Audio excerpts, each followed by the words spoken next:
자, 전 국민에게 충격을 안긴 사제 총기 사건. 피의자는요, 여전히 입을 다물고 있습니다. 이런 가운데 유족이 먼저 나섰습니다.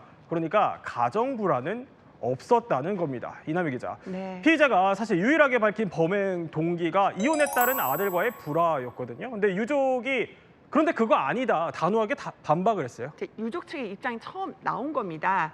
자, 피해자의 주장과 달리 이 유족 측에 따르면은 이렇게 얘기를 합니다. 25년 전에 피해자 잘못으로 이혼을 했다. 예. 하지만 이혼 후에도 아들이 결혼할 때까지 알리지 않기로 하고 사실상 사실혼 관계. 그러니까 이혼 후에도 사실상 같은 집에서 기거하면서 아들에게 상처 주지 않기 위해서 함께 살았다는 겁니다. 그리고 이 살해당한 아들 피해자도요. 부모의 이혼을 알게 된 이후에도 굳이 이것을 내색하지 않았다는 거예요. 그러니까 이 피해자가 이혼 이후로 가정 불화가 생겨서 범행을 저질렀다. 이 범행 동기는 맞지 않다고 강하게 반박을 한 겁니다. 자, 그런데 피해자는 이렇게 진술을 했어요. 그러니까 아들만 겨냥했다고 진술을 했었는데, 그런데 유족 측은 이 또한 이거 사실이 아니다라고 반박을 하는 모양새입니다.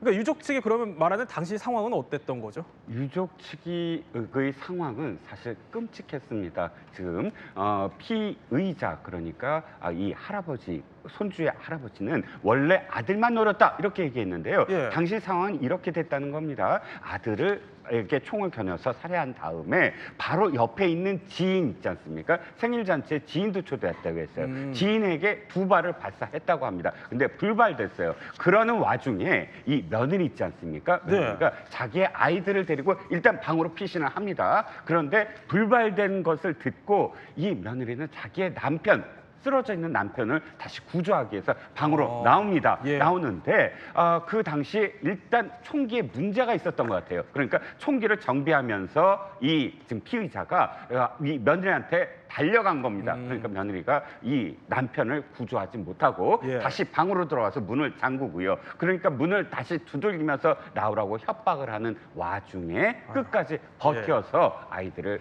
사실 보호할 수 있었던 겁니다. 그렇군요. 참, 아들만 노린 살인이냐 아니면 당시 생일 파티에 함께한 모두를 노린 무차별 범행이냐. 자, 이렇게 피해자와 유족의 주장이 엇갈리는 가운데 범죄 심리 전문가는 이렇게 분석합니다. 들어보시죠.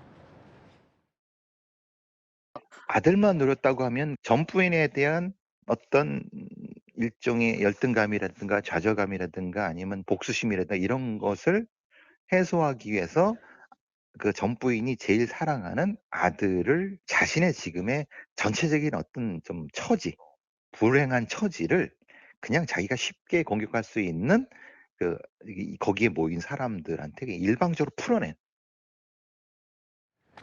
일단 경찰이 이제 두 가지 가능성을 놓고 계속 수사를 진행할 것 같은데, 이 유족의 주장처럼 임주혜 변호사, 만약에 무차별 범행이었다고 하면 이게 처벌 수위는 더 높아지지 않겠어요? 더 높아질 수밖에 없습니다. 죄질이 더 좋지 못하다라고 평가할 수 있음은 분명하고요. 더 큰 인명 피해까지도 감내하려고 했다. 미필적 고의를 갖고서 이런 총기를 가지고 무차별적으로 난사하려고 했다. 이 부분이 확인된다면 처벌 수위도 더 높아질 수밖에 없겠죠.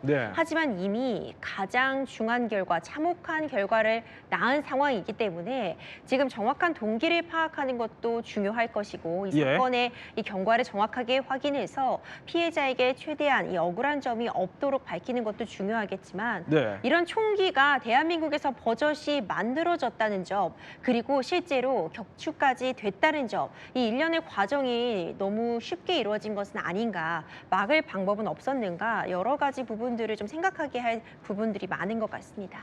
또 유족에 따르면 이런 얘기가 있습니다. 그날, 그러니까 원래는 피해자 집에서 모이려다가 아들 집으로 오겠다고 해서 아들 집에서 모이게 됐다는 겁니다. 그러니까 이남희 기자, 그러니까 아들 집으로 향하기 전에 피해자가 본인 집에 폭발물을 미리 설치한 겁니다. 왜 그런 거죠? 경찰 조사에서 자포자기의 심정이었다 이렇게 말했다고 경찰도 밝히기도 했는데요.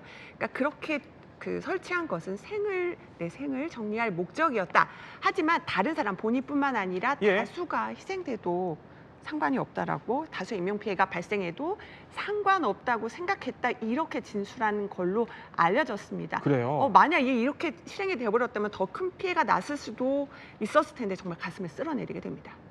아니, 다수의 인명피해가 발생해도 어쩔 수 없다고 생각했다, 이런 취지로 진술한 것으로 알려지고 있는 겁니다. 그러면 이게 유족 측이 주장하는 무차별 범죄에 더욱 무게가 실릴 것 같은데요. 더욱 무게가 실립니다. 그리고 계획 범죄였다라는 부분에도 무게가 실릴 수밖에 없어 보이는데, 철저하게 계산된 동선입니다. 미리 본인의 집에 폭발물을 설치해 두고 총기를 가지고 아들 내외가 거주하고 있는 집으로 이동을 한 이 과정, 네. 잠시 나갔다 오겠다고 하고 총기를 다시 가지고 아들 내외가 살고 있는 그 집으로 가는 과정, 철저하게 계획적이라고밖에 볼 수가 없거든요.